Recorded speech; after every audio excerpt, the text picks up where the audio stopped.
Welcome, guys, to this episode of the All Things REI podcast. We got a really special guest today, Scott Dillingham. He's the owner and the founder of LendCity. They invest and help you finance properties in Canada and the US. He's also personally an investor himself and has helped me fund some of my own deals. And so I'm happy to have him on the show and talk about all things lending and investing. How you Awesome. doing, Well, Scott? thanks for having me, Tom. I'm doing really great, and I appreciate being here. Oh, for sure. I like your background set, by the way. Thank you. Yeah, Yeah, it's I know looking pretty clean. we're discussing that. Yeah, it's real. Actually, before I didn't tell you this before, but before it used to be a mural. It Oh, was like a sunshine with in the forest kind of thing. So it had hmm drywall and everything up. And I just kind of got sick of it one day, and I looked behind it because there's like a brick wall, so I could kind of yeah. pry the drywall out a little bit, and I saw this wall behind it, and I'm like, okay, I actually like this better. So we Oh, it took it looks off, and fantastic. yeah, Looks so legit. here we are.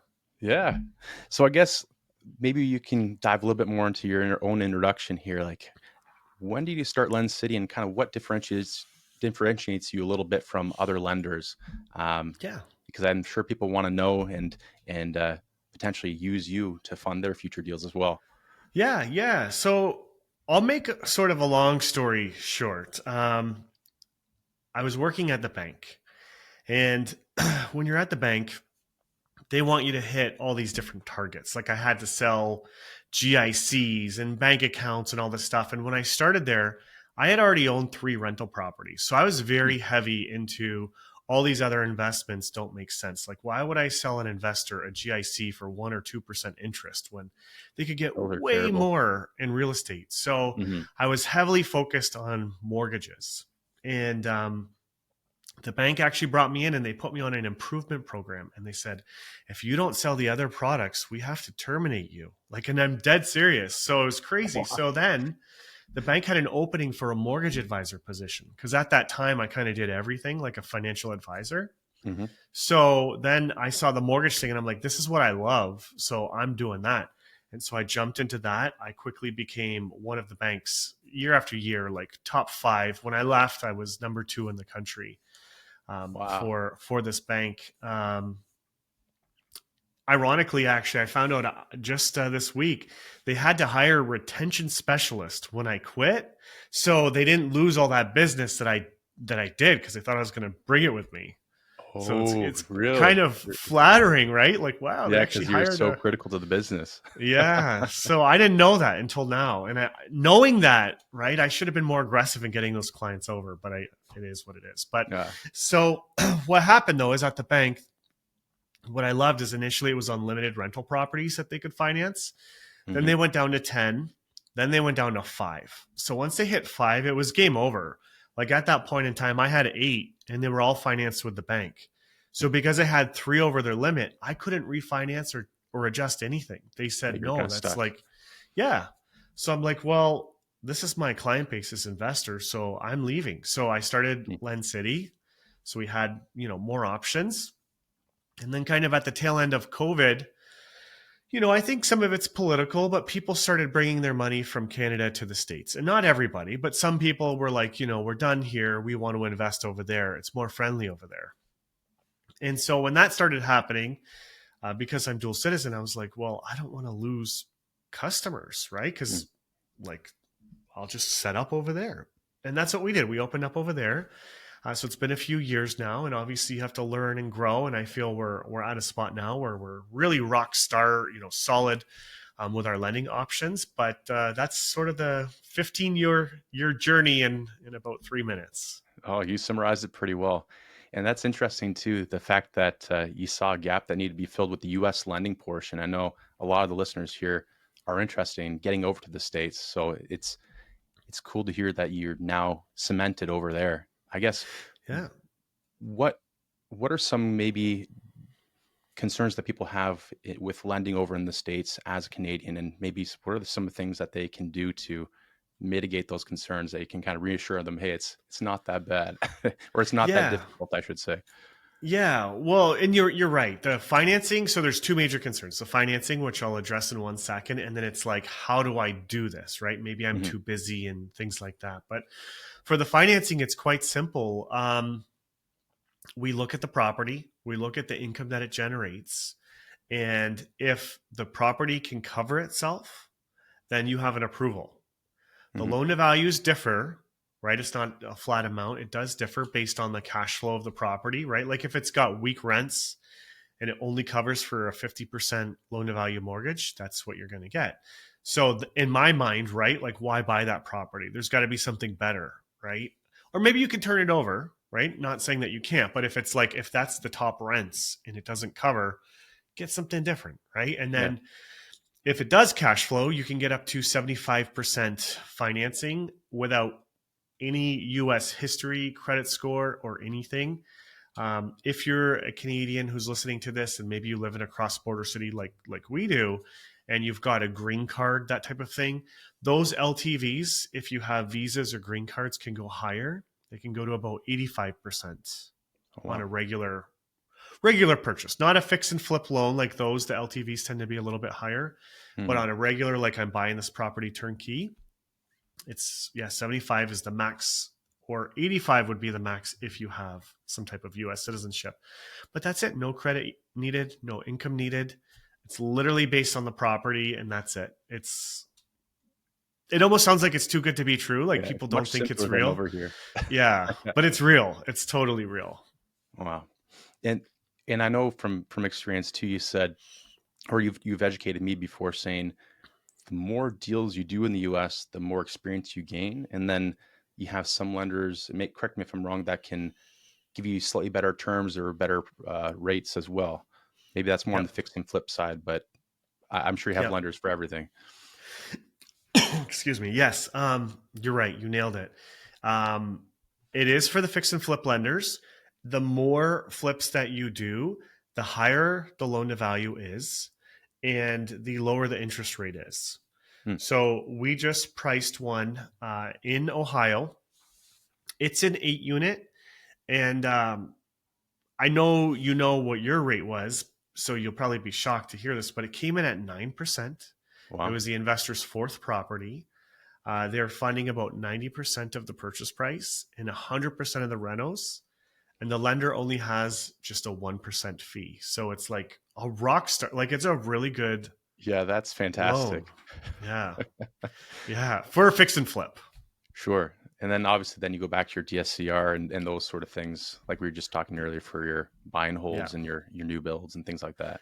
Yeah. And rates Yeah. for those can be 6 to 8% depending on the loan size and the location. So just so, your viewer can illustrate, mentally the Hmm. differences there. So fix and flip loans are always more money. It's kind of like a private loan in Canada. So if you need a private loan, right, you're buying a property that's been, maybe it's stripped to the studs, right, and a bank won't finance it, you've got to get a private loan on that. So it's the Hmm. same equivalent as a fix and flip loan in the States. One thing too, I know the answer, but I want you to elaborate a little bit more.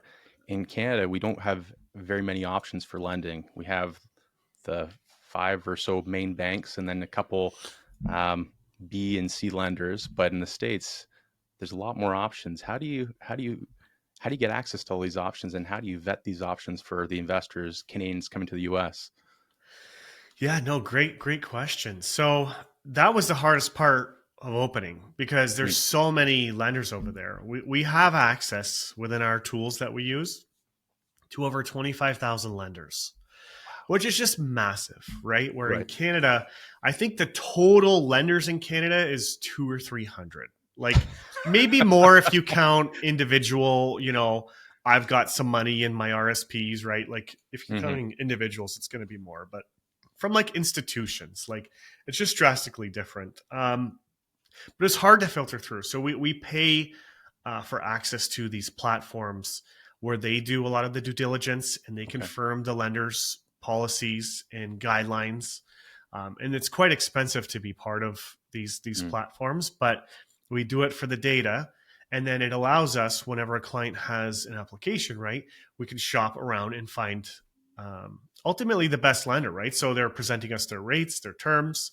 Sometimes the lowest rate isn't the best, right? Like if it's not flexible, like maybe this lender A has the best rate, but we want to sell or refinance in 2 years and their penalty structure is quite high, right? So it might make Mm. a little more sense to get a little bit higher of a rate that has a flexible penalty schedule, right? So we look at everything when we try to come up with this. Yeah, I know you're definitely thorough. And when you hunted around for our one deal in Detroit, you bent over backwards trying to sift through who could uh, who could work for us, because I know we had an interesting deal that was less than 100K, and that also made it more Mm. difficult to lend on. But you Yeah, could see that you were really trying to pick and choose the right fit versus just throwing any sort of lender in our direction that would fund the deal. So uh, for sure, for sure. it's, And it's challenging, right? It's hard because even lenders midstream will change policies. Like we had a client buying in Ohio, and the lender says, "Oh, well, our fund manager has decided we're not doing Ohio anymore, so we have to cancel your file." And we're like, oh no, no, you're not, because you already committed. And so we got them to move forward. But like stuff like that happens, right? So if we mm, didn't fight for the client, we would have had to find another lender. And that's not necessarily a bad thing. But what if timing didn't permit us to find another lender? Do you know what I mean? Like of it's course, yeah, problems. So it could blow up the deal potentially. That's yeah. surprising. As a side note, I feel like Ohio's a really on fire market right now, as in terms of people wanting to invest there. I'm surprised they didn't want to do business anymore. Yeah, I think high level for Ohio, and I agree with you because I like Ohio, but I Hmm. think high level, a lot of investors, it kind of reminds me of Windsor actually a few years ago, but I think a lot of investors are starting to flood there, and the lenders are seeing that. And even though the market's supporting the activity that's going on there now, Hmm. they just don't want it to get oversaturated. Do you know what I Sure, mean? So they're sure. trying to scale back. It's the same thing that happened with Windsor. I remember we didn't have much going on. And then once investors, Canada wide started realizing how cheap our real estate was, everybody started to come Ramped it here and up. flood it, right? And our values went up. And then now it's, it's still a good place. It's still one of the cheapest places, but it doesn't have the same allure as it once did, right? So I think it's similar. I definitely know what you're talking about. People, they flock to one area or one city for maybe a year or two, and then they move on to the next. And it's the latest That's right. fad. Oh, you want to invest in Yeah, Cleveland, and next thing you know, it's going to be Florida again or something, or it's gonna that's it's going to it. be back out east or back out west, depending on the flavor of the year. That's Oh no. exactly it. Yep, that's exactly it. So it's just lenders know that, they see that, and they just want to reduce their risk a little bit. So Mhm. that's why this lender had decided to pull out. So going forward, though, we know that. So that's not going to be a lender we look at for the area. That's Mm. it. Out of curiosity, and not to put you on the spot, are there any hot markets you're seeing right now that a lot of people are trying to lend in besides Ohio? Any ones that keep popping up again? Yeah, I mean, the most popular that we're seeing is obviously Ohio is definitely like at the top. Number one, probably, Um, or close. Probably. We're seeing a lot in Texas and Florida. We're seeing North Carolina, actually a Interesting. lot in North Carolina, and the numbers are strong. Like their values aren't really cheap like Ohio. Like you Hmm. could get, a duplex 300,000 in North Carolina ish, like around there. Yep. But the rents are so much higher, right? So it's really It cool. makes So sense. we're Wow. seeing that. There's a couple other smaller states. We're seeing a few here and there, but those are the big ones. And Michigan too, actually. I almost forgot. Michigan's pretty popular. I'm definitely biased, but I do like the Michigan just because Yeah. it's right across from Windsor. You can't complain about that. It's a little Yeah. easier to have your hands on in those areas. I guess Yeah. if and maybe this is a bit of a leading question, but if there's an investor in Canada and they're maybe, let's say, afraid to do a deal in the US, um, how does partnering structures, how does that look like on the lending side of things? Is it still similar to JVing in Canada, or how can they get their toes wet um, with an already established US investor? Yeah, well, it differs per person, but Okay. let's just paint a picture, right? Because I know you guys are investing in the states and you're open to working with investors. So let's just say somebody wants to like join with you, right? How would it look Hmm. like? There's a couple things. I mean, I think you have to decide who's going to sign on the loan. Now in the states, as long as you own less than 20% of the entity, generally speaking, you don't have to apply on the loan. There's some lenders that if you own less than 50%, so if you're at 49, you don't Mhm. have to be on the loan. So it does depend on who we're going with. So back to that low interest rate thing, right? That might not be the best, right? If you want to be nearly 50-50 partners, but you don't want to be on a loan, then maybe Mhm. we accept a little bit higher rate and then we get that privilege for you. But ultimately, it depends on how you guys want to structure the entity, because we're seeing tons of people that have money, they want to invest, but they're kind of, I don't know if the word is scared to do it alone, or they just lack the time to sit down and figure it out on their own. So they Mhm. are looking to partner. And, I will vouch for you. I know, like, this is, I'm just putting it out there, but I know, like, you guys have a great team and I really like what you're doing. So for anybody Appreciate that. hearing this, I mean, I think like that'd be a great avenue if they wanted to partner with you. But as far as the mortgage, it's depends on the lender, but we might not even need one of the partners to even sign off on the loan. So it Mm. depends on how you set it up for sure. Oh, interesting. And I know in our case for one of the deals we did do, they had to sign, but that's probably just because of the lender themselves and the way we had structured our corp. So That's right. that makes And it sense was your now. first US Mm. loan too, um, for that type of product. So then the States, right? They like we kind of discussed, they like the experience. So the more experience you have, the better it is. But that is for investors looking to flip, right? The first one's always the hardest to finance. It's always like pulling teeth, right? It's challenging. But then after that, you have access to most lenders in the whole market, right? And I say most because some just don't support foreign buyers. So those lenders would be out. But all the other lenders that support foreign buyers, now that you have experience, they'll lend to you, right? So Mm. then that's when we can really shop around, is deal two and above. And again, that's fix and flip, buy and hold. There's much more lenders that do that, because flipping, it's more advanced, right? You need more capital. Things can go wrong on the project. They want to make sure you can carry that through. So it's just a little harder to qualify for. Interesting. Yeah, it's definitely not easy doing the flips, but if you've had hands-on experience before in the trenches, then it's not that daunting. It's just a bit more hands-on managing contractors and keeping them keeping them in line. But that's with any Yeah. project, even if you're burring something too. But you Yep. mentioned difficulties qualifying in lending. Have you ever had any issues or any stories where you thought the deal wasn't going to close, or you'd had some massive issue, but you were able to actually complete it and put it across the finish line? Yeah. Yeah. So, I mean, there was an instance this week actually. So, um, the investor, well, actually, full disclosure, I did speak to the investor about 2 weeks ago. The goal and the strategy was that he was going to purchase this $1.1 million, mini apartment building Mm. cash because he's got the funds. Then we were going to refinance it once he turned the building over, and then call it a day, right? Like, move on. But he came to us on Monday. He came back and he said, "Look, I found this other project. And if I buy this one cash, I'm not going to be able to get the other project. And the other project's way better than this one. And like, I want to do it." Right. So we found a bridge loan lender, which that's who would tap into whenever we're turning over a property. Is would get them a bridge loan. It's interim financing. They don't really care about the numbers because they know, like, Hmm. they're not good. We're turning it over.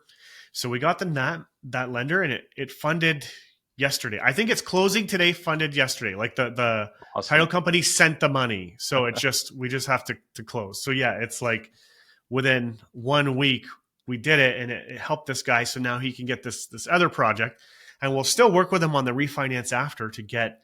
Um, he's going to bring up the value so much that we should be able to insure it with Fannie or Freddie, and we have Mm. that for Canadians on. Like, we have lenders that support that.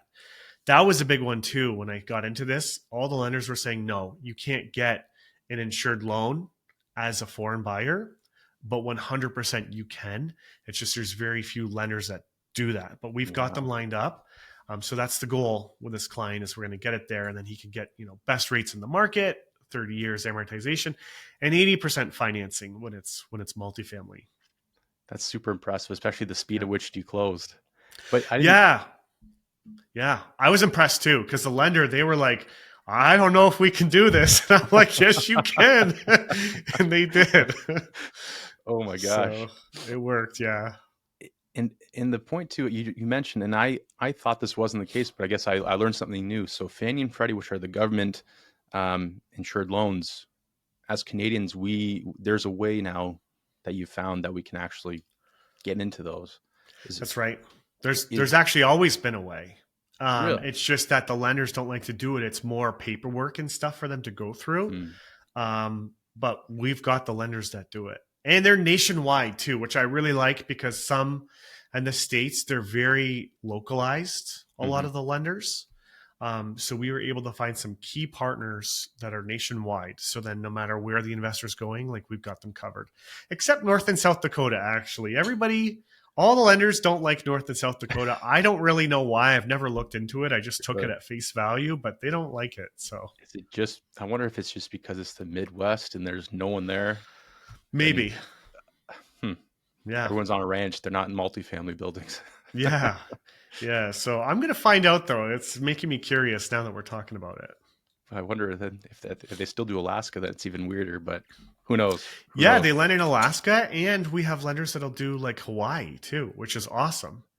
You could But do North some and South vacation rentals there. Dakota, yeah, there's very few. Oh my goodness. Yeah.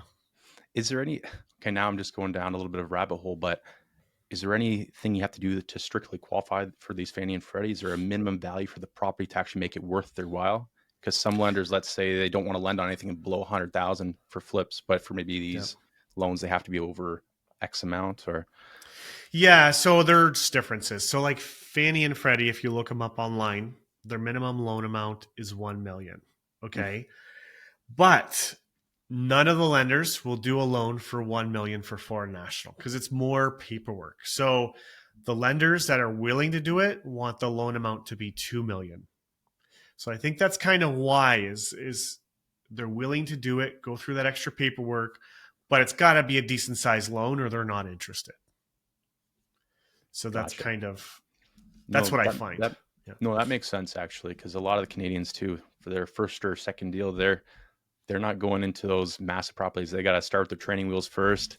And That's I've right. heard it suggested, hey, get a couple properties underneath your belt. And I think maybe you were the one that told me that. And then once you have that experience, then you can start jumping and expanding and increasing.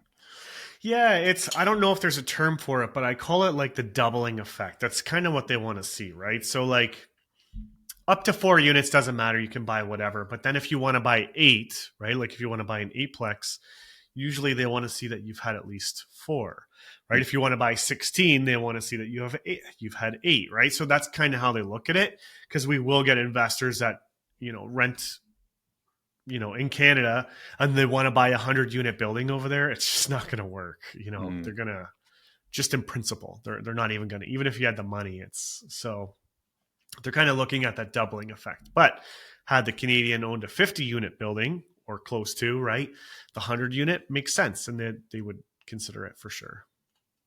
That makes a lot of sense in terms of mitigating risk and, um, yeah, allowing you to build up. I feel like they don't really hold your hand as much in Canada in Yeah. terms of those sort of uh, those sort of lending options.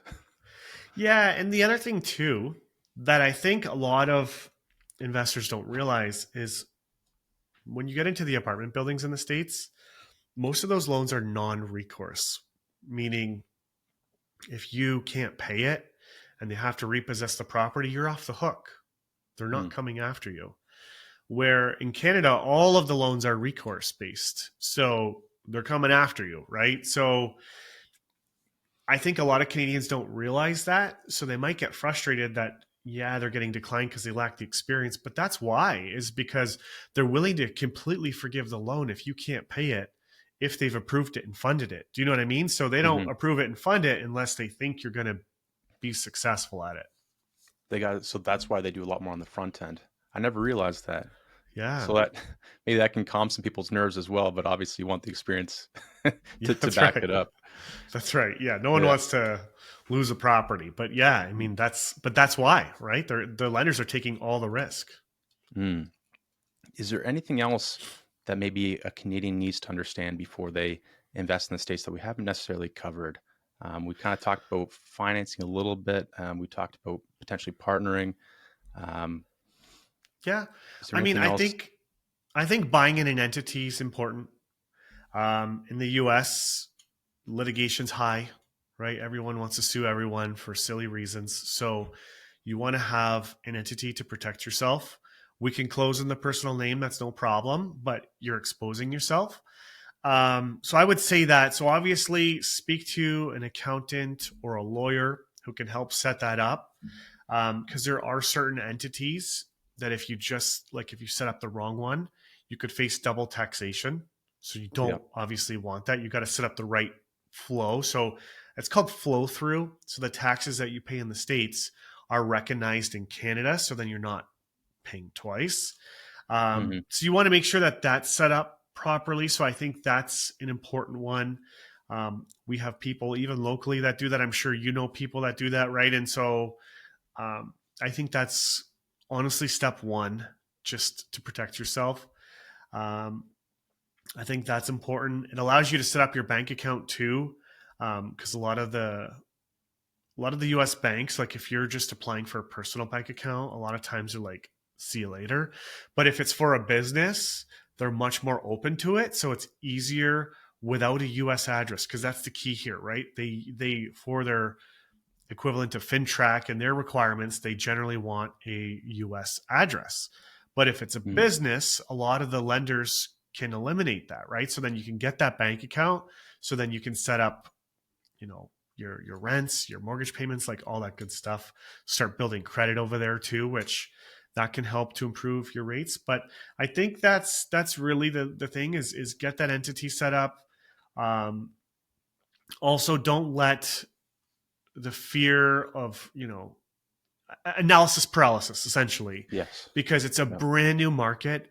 There's so much information, and we're just seeing investors like try to dive in and learn way too much, and then they just don't invest because it's a little overwhelming, right? So that's why, Hmm. again, to tie back into partnering with experts like you and your team, you guys have already researched your markets. So as long as the investor is liking your strategy, right, and your locations, right, they don't even have to think about it. They could just partner with you guys, and it's clean. So, um, yeah, I mean, I think that covers the bulk of it for sure. Yeah.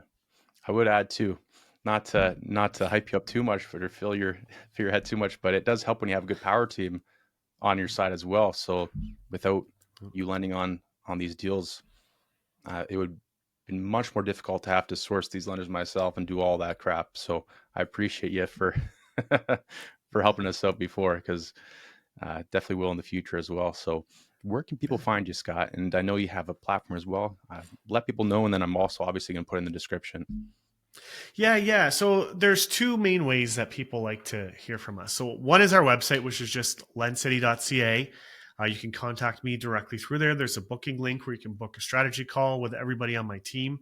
I will say the last final thing, actually, because I didn't specify this, but how Hmm. we've built LendCity is everybody on my team is a specialist at what they sell and promote. So, for an example, if you want to develop properties, you're literally going to be speaking with developers, actual developers on my Who do it team themselves? who do it themselves for their own Awesome. portfolio. If you like student rentals, we have two people on the team. The one guy has had over 1,500 student rental tenants over his history. Wow. That's who you're going to be talking with, right? When you're going into the States, we have Chris on our team. He owns 20 plus properties, Ohio and Michigan, right? He's who's going to help do your financing, right? If you're doing commercial in the States, right? That's someone else. So ultimately, what I'm trying to say is we try to have those expertise so you're getting not only like a mortgage broker side of things where we're helping with the financing, but you're also getting that coaching that Hmm. you really wouldn't get just dealing with somebody random. So I want to highlight that. But then secondly, sorry to answer your question, the second No, thing is a you're lot of good. people listen to our podcast, which is just called the Wisdom Lifestyle Money Show. So we talk all investing, in North America, whether it's Canada or the States, and dive into just different opportunities. So, Hmm. I'm a fan of that podcast myself.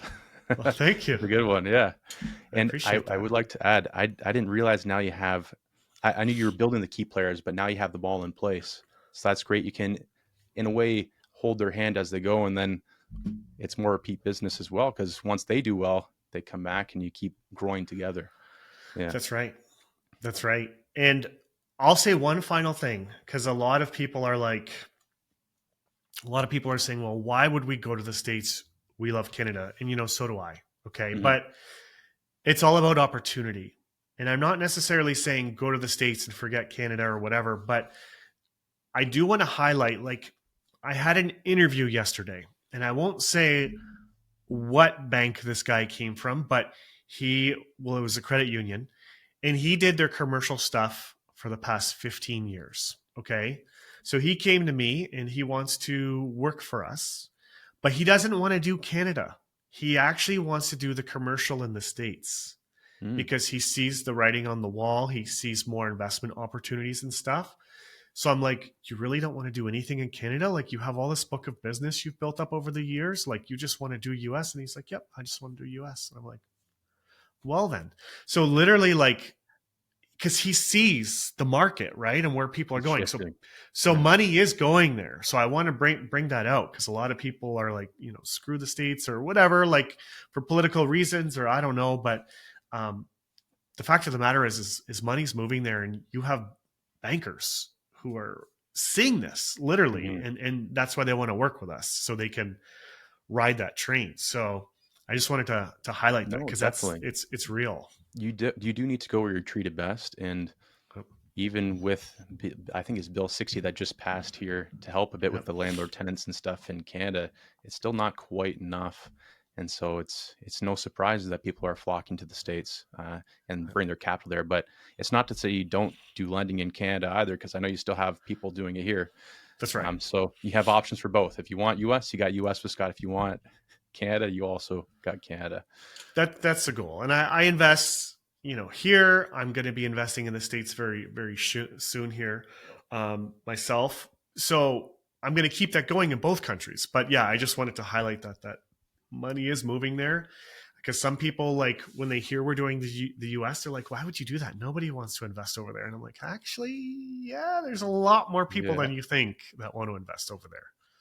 That's a surprising reaction they have, but I feel like it's maybe a bit of the, not to get too political, but almost the Trump derangement, just thinking, oh, U.S. bad, scary. Like Yeah. some of I the think that's tariffs what they it do is. too, Yeah. very, Yeah. can be very polarizing. And I don't necessarily fault them for that, but I think maybe they're paying a little bit too much attention to the news at times. Who For knows? sure. There could be For very sure. many options. And Yeah. if you put politics aside, and I know we're trying to wrap up the show here, but if you put politics aside, what does Trump invest in? Real estate. So Yeah. obviously, he's going to be pro real estate investing. Do you know what I mean? So even Hmm. if you don't like the guy, he loves the asset that we're trying to get more of. So I don't see it as a bad thing. You just have Yeah. to It's a ignore no him if you brainer. don't like him, and yeah, move on. But Yeah. awesome. Scott, thanks so much for joining. I really appreciate it. And thanks for letting the viewers and the listeners know what's going on with the U.S. investing, and also for educating me too, because I didn't realize some of these things with the lending and the Freddie Mac and all that sort of jazz. So thanks again. Yeah, no worries. Thank you as well. Have a great day. And I really appreciate you for having me on. You too. All right. See ya. Take care, guys. Bye for now.